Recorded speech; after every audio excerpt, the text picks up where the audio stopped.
법인세가 이제 세율이 인하가 되면은 세수가 감소되는 부분이 있는데 법인세 쪽만 볼 게 아니라 전체 세금 총량, 조달해야 될 총량은 정해져 있기 때문에 다른 부분에서는 증세가 일어나야 됩니다. 아니면은 국채로 또 자금을 조달해야 되겠죠. 법인세나 뭐 상속 증여세 쪽의 감세 부분만 논의될 것이 아니라 과연 국가가 필요한 재원을 어떠한 조세로 구성을 해서 아니면은 국채까지 조달해서 이 부분을 조달할 것인가, 이런 부분이 좀 종합적으로 논의돼야 될 필요성이 있지 않나 이렇게 생각이 됩니다. 실무적인 부분에 대해서 몇 가지 말씀드리도록 하겠습니다. 위탁 연구 개발 시 신성장 R&D 및 국가전략 R&D 전담부서의 규정 요건을 좀 완화할 필요가 있다고 생각합니다. 예를 들어 자체 연구 개발비의 경우에는 2019년도에 조특법 시행규칙 개정으로 일반 R&D와 신성장 R&D 업무를 모두 수행하는 전담부서를 신성장 R&D 전담부서에 해당하는 것으로 개정을 했습니다. 근데 위탁 공동 연구 개발비에 대해서는 신성장 R&D 또는 국가전략 R&D만을 그것만을 수행하는 전담부서에서 직접 수행하는 부분으로만 지금 한정하고 있습니다.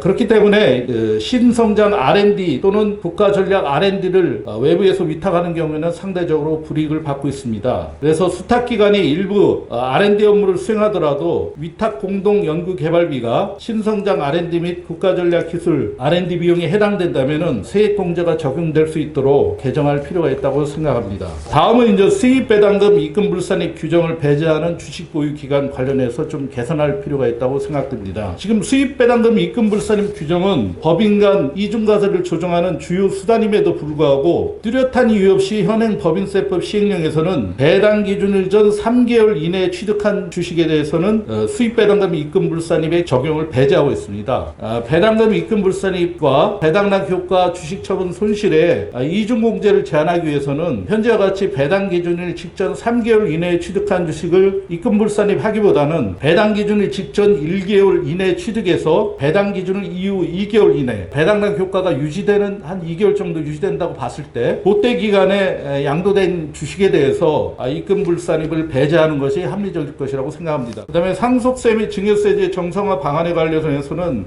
예전에는 상류층에 대한 사회 부의 환원이라는 이런 목적에서 이게 상속세 제도가 유지됐는데 지금은 서울에서 아니면 경기도에서 어느 정도 이상 사는 중산층이 다 적용이 됩니다. 그런 기반을 무너뜨리는 제도로 이게 사용돼서는 안 될 것으로 생각됩니다. 그래서 이런 과세표준 구간이 설정될 당시의 정도 수준으로 조정할 필요가 있지 않나 이렇게 생각되고요. 두 번째는 이 증여재산 한도의 2월 공제 제도를 좀 도입할 필요가 있다 이렇게 생각됩니다. 현행 상증법상 증여재산 공제 규정은 이제 10년마다 이 공제를 적용하는데 이게 이제 태어날 때부터 재산이 많은 금수저에게는 유리하고 자수성가한 흑수저에게는 불리한 제도라고 생각됩니다. 배우자 공제를 예를 들면은 혼인기간이 동일한 30년인 갑부부와 을부부의 배우자가 각각 18억 원씩 증여받는 경우에 갑부부의 배우자는 결혼 처음부터 매 10년 단위로 6억씩 공제 혜택을 받았을 때는 18억 원에 대한 증여세가 발생하지 않습니다. 근데 나중에 이제 재산을 열심히 모은 분이 8억 원을 한 번에 증여하는 경우에는 배우자는 증여세 산출세액이 한 3억 2천만 원 정도 나옵니다. 증여 시점에 10년 이전에